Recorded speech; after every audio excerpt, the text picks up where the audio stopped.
Mga kapuso, nandito pa rin po tayo ngayon sa Manila North Cemetery at sa mga sandaling ito, pasado alas 7 ng umaga. Sa mga pupunta pa lang po ngayon dito sa Manila North Cemetery, tandaan po natin, meron lamang iisang entrance. Ito po yung gates 2 and 3 dito sa may A. Bonifacio Avenue at meron 3 exit points.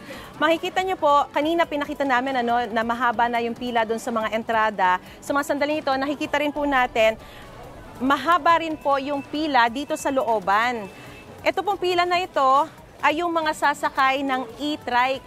Dahil po, syempre, yung ilan sa kanila, mga senior na, yung ilan sa kanila, mga PWD. Halimbawa, katulad niyan, puntahan natin si Mother. Ito, nakita natin kasi kanina ay si Mother.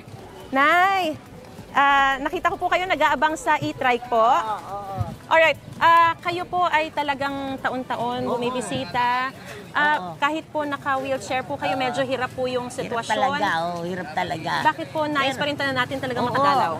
Kasi nga, minsan lang namang isang taon yan. Paano kung di mo dadrive mga mahal ko sa buhay na nauna na, paano naman sila? Kawawa naman kung di naman ako pupunta. Kaya kahit nahihirapan ako talaga pupunta ako taon-taon. Sino po ang binibisita natin dito? Gano'ng karami yung patay natin dito? Oo, nanay ko, kapatid ko, pamangkin. Yun, mga dinadalaw ko yun. Taon-taon yan. Kahit nahihirapan ako talaga pinipilit kong pumunta na. Gano'n po kayo katagal nagsistay dito? Naku, hanggang alas 5 ko dito. Ay, talaga po? Buong maghapon na? Oo. Basta umpisa ako ng umaga. Cavite pa ako nauwi. Ay, talaga po? Oo, Cavite pa. Pumunta pa ako sa North Cemetery. Kahit high blood, no blood. O sige, lakad. Mother, mamaya, dalaw po kayo dun sa may serbisyong totoo booth ng GMA, ng unang hirit, para po may mga konting pamigay. Makatulong kahit pa paano mga kutkutin at kung ano man. Diba, Nay? Ingat po kayo, ha? Sa inyo pong pagdalaw sa Yumaong Mahal sa Buhay. God bless po. Ayan po, nakikita po natin, mahaba yung pila. Sige lang.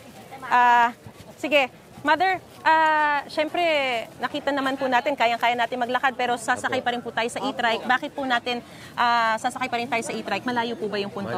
24th Street. 24th Street. Nakamasakit yung mga Masakit na yung ganito nyo.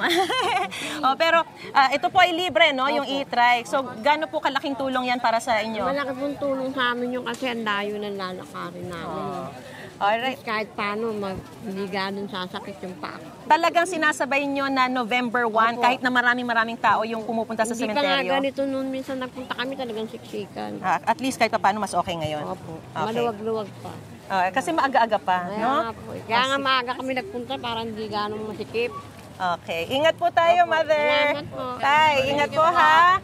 O sige, libre po yan, e-trike. Mga kapuso, ayan, nakikita po natin talagang tuloy-tuloy na po yung pagdating ng ating mga kababayan dito sa Manila North Cemetery. At gaya nga po ng sinabi sa atin ng hepe ng Manila Police District, kung kahapon umabot po ng 80,000 yung dumating as of 5 p.m. Ngayon po ay inaasahang triple pa yung darating dito sa Manila North Cemetery. Huwag niyo pong kakalimutan magdala ng payong kasi umaambon na po at inaasahan ding uulan sa maghapon. Kaya para safe tayo at handa tayo, magdala po kayo ng panangga sa ulan. Mag-iingat po tayo sa mga dadalaw po sa mga sementeryo. Yan muna ang latest mula rito sa Manila North Cemetery. Balik muna sa studio.